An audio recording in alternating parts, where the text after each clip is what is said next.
उपवासाला आपण रताळीचे किंवा खव्याचे गुलाबजामुन बनवतोच, पण ह्यावेळेस तुम्ही बटाट्याचे बनवून बघा. अतिशय रुचकर, अगदी सोप्या पद्धतीने, अगदी पटकन होणारी रेसिपी आहे. पटकन असा त्याच्यात पाक जाणारी ही रेसिपी आहे, मस्त.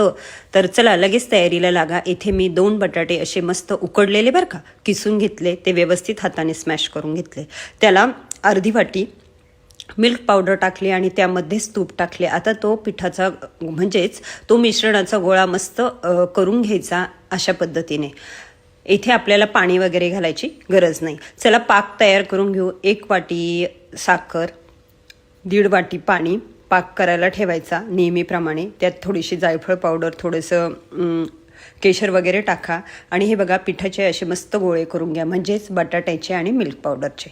तर तेल तापून घ्या आणि मध्यम गॅसवर असे मस्त थोडेसे लालसर तळून घ्या. छान असे हे होतात आणि लगेच नका टाकू, थोडंसं किंचित थंड होऊ द्या आणि नंतर त्या पाकामध्ये ते गुलाबजामुन टाका. फक्त 15 मिनिट वाट बघा आणि बघा किती मस्त रसरशीत झाले.